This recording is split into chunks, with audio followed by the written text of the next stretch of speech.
getting late, but never fear. We're gonna cause a stir learning this month's virtue on the Melv Solomon Virtue-a-thon, a 3-minute edition.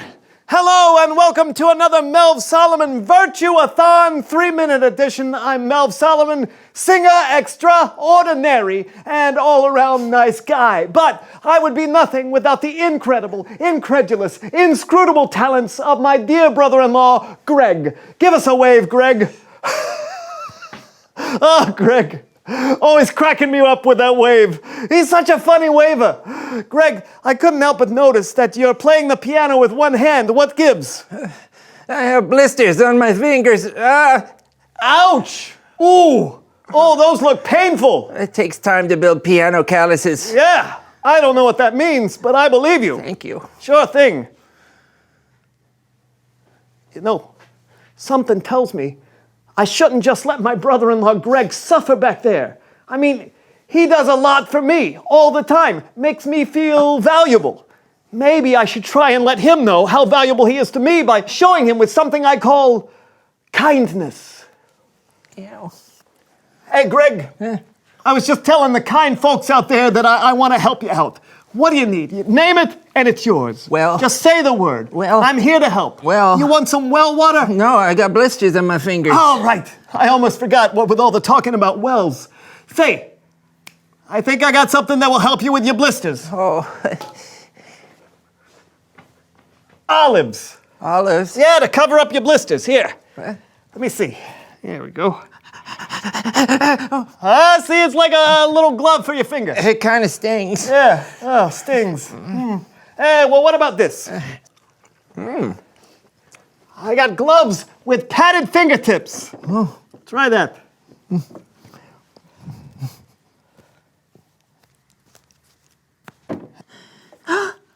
Yeah, great, buddy. I'm so glad that works. I just wanted to show you some kindness because you are valuable to me.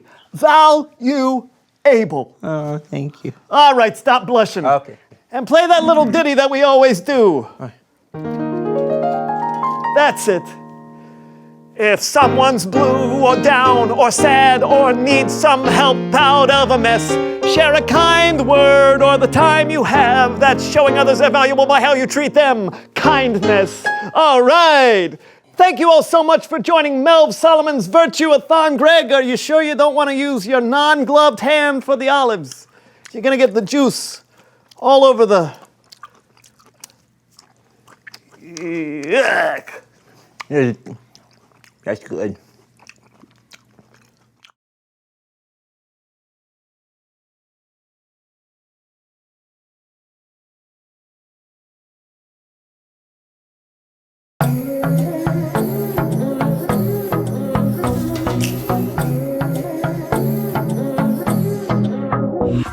Got a rhythm in my heart and in my soul. Got a reason for this joy I can't control. I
someone else. Your kindness overwhelms my heart, my heart. Oh, what you give to me is not for me to keep. It's for the world to see your love. Every day you're giving me your kindness. Every day you're giving me your love. Oh, with every single breath I am reminded that what you give is more than enough. So I'll give a little kindness, give a little kindness, give a little love away. Give a little kindness, give a little kindness, give a little love away. Give a little kindness, give a little kindness, give a little love away. Give a little kindness, give a little kindness, give a little love away.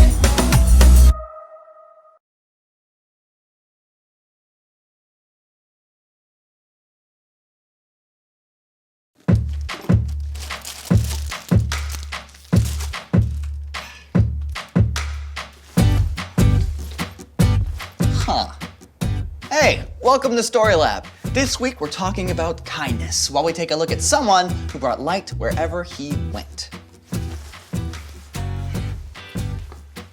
I thought my lantern was in here.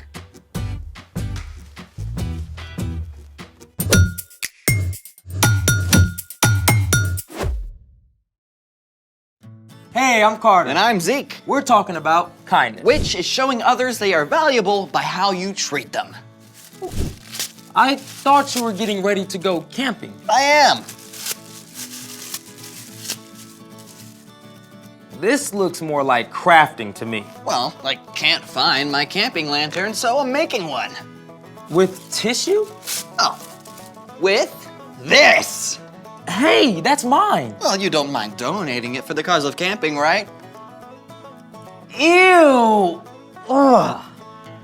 Kids, do not do that at home. Well, there's like 4 swallows left. We could probably do a whole show on what happens when you drink out of a bottle. Studies have shown that the average reusable water bottle contains 40,000 times more bacteria than a toilet seat. Ew! Oh, gross! Sanitize your water bottles, folks. Well, I'm not gonna use this bottle to drink out of anyways. Fine, it's all yours. Excellent!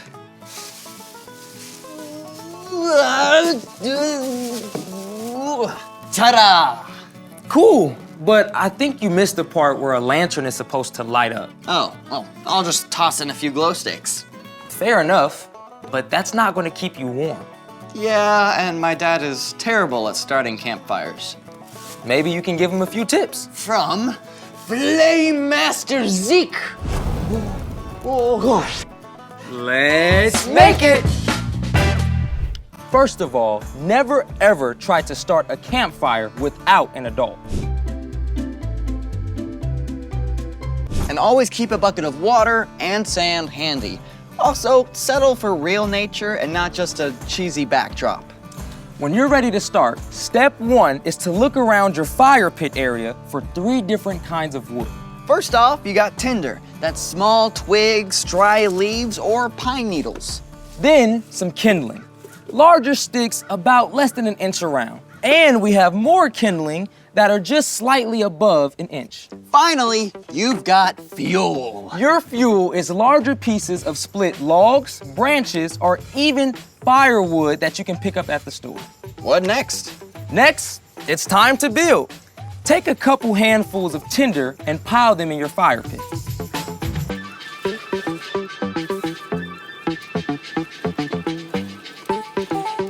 Right there. Then add some kindling and build a little tent over your tinder. Might want some more. Just pile it on top. Yep.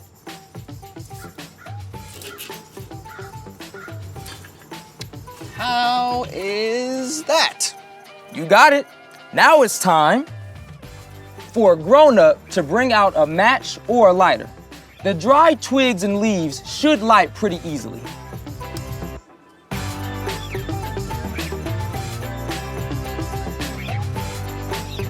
All right. Starting to heat up just a little bit. There we go. Now, you can feed it with more dry twigs and leaves, little by little, and watch as it takes off. And you can blow lightly at the base of the fire as well.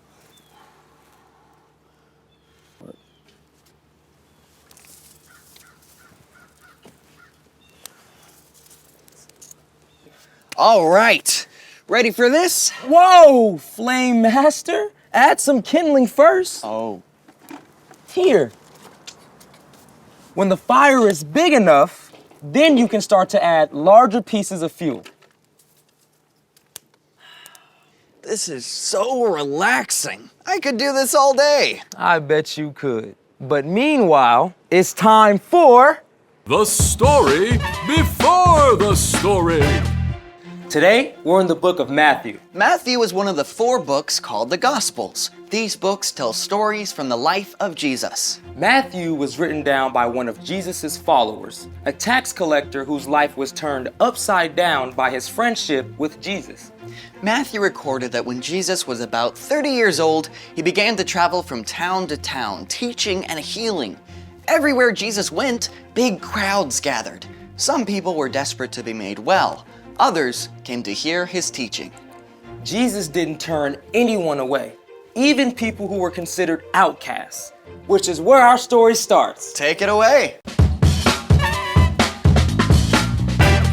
Hey everyone, I'm Brian. And hey, I've got a question for you. Have you ever wondered what God looks like? I mean, God is so incredibly awesome and amazing and glorious that people can't look directly at God. I mean, when Moses spent time with God on Mount Sinai, Moses' face shone so brightly afterward that he had to cover it. But God wants to be known. God wants to be in a close relationship with us, like a good friend. And that's the reason God sent Jesus. The Apostle Paul wrote that Jesus is the exact likeness of God. Jesus is God's Son. So when we look at the things Jesus said and did, we can know that this is what God is like. Jesus showed us what it means to love others like God does. And one of the most important ways that we can show love is through kindness. Now, it's easy to think of kindness as just, well, being nice, and that's part of it. But Jesus showed us that true kindness goes much deeper. Let's take a look at 3 different times Jesus showed kindness. One day, after Jesus finished teaching, a man with a skin disease threw himself on the ground at Jesus' feet. At that time, if you had a skin disease, there was no easy cure, so you had to stay away from everyone, even your own family. No one wanted to come anywhere near you, much less, actually touch you. The crowd around Jesus would have been horrified. Ew, get away. But the sick man was so desperate, he didn't care about the rules. Lord, if you're willing to make me well, you can do it. Instead of backing away, Jesus did the unthinkable. He reached out his hand and touched the man. I am willing to do it. Be clean. At once, the man was made well. His skin became completely clean and healthy. Through the kindness of Jesus, the man could now return to his family and friends. In fact, Jesus often spent time with those who were overlooked or considered unimportant, like children. Let's take a look at another time that Jesus showed kindness. Now, at this time, people didn't think kids had much value. So when some families brought their kids to see Jesus, his followers stepped in to stop it. You can't bother Jesus with a bunch of snotty-nosed kids. Yeah, Jesus is way too busy with important stuff. Jesus didn't see it that way at all. He stepped in to flip the situation upside down. Let the little children come to me. Don't keep them away. The kingdom of heaven belongs to people like them. Jesus didn't care what other people thought. He welcomed those kids, laying his hands on them and blessing them. He showed everyone around him how valuable children truly are. Finally, let's look at a third time that Jesus spent time with some unexpected people. Now, remember how Jesus invited Matthew, who was a tax collector, to follow him? Tax collectors were considered to be traitors to the Jewish people. But when Matthew invited Jesus to dinner, Jesus didn't hesitate to come. He spent time hanging out at a meal with tax collectors and other people who were looked down on for their wrong choices. Of course, the religious leaders were shocked. They demanded of Jesus' followers, Why does your teacher eat with tax collectors and sinners? Jesus heard what they were saying. Those who are healthy don't need a doctor. Sick people do. I've not come to get those who think they are right with God to follow me. I've come to get sinners to follow me. Jesus didn't just spend his time hanging out with people who were important or had it all together. He gave his attention and help to those who were outcast and overlooked. And we can show the kindness of God when we do the same. The end.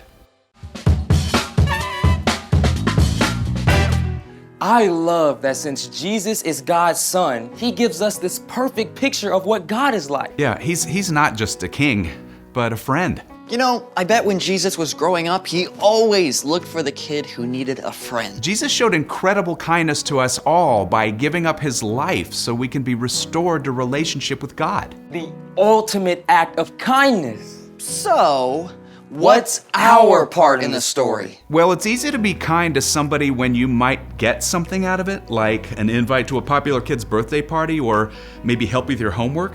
But Jesus was kind to everyone, especially the people who seem to have the least to offer. So just like Jesus, we can keep our eyes open for people who are often overlooked.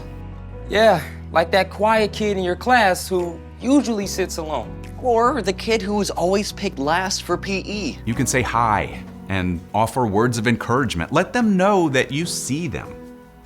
And when you're making a list of kids to invite to your birthday party, think about including someone who may not get many invitations. Or if the checkout lady at the grocery store looks sad or worried, give her a smile. Or if you live in a place where there are people without homes, ask your parents to keep warm socks and snacks in the car to give away. It's all good ideas. Everywhere you look, you'll find somebody who needs your kindness to remind them they're valuable. Someone who needs you to show God's love. Ask God to help you look for opportunities. And then be ready to go for it. You got that right. See you next time. So, here's the thing. Jesus showed us how to be kind. By treating everyone with love and respect. And shining God's light everywhere we go. Just like a warm, bright campfire. Or my lantern. About that. Oh, hold on. Well, look at that. What can I say? I have such bright ideas. Thanks for joining us in the Story Lab. See you next time. So it's like your own makeshift lantern. I know, I can like see everything. I don't know how to turn the lights back on. Snap. Oh, worked.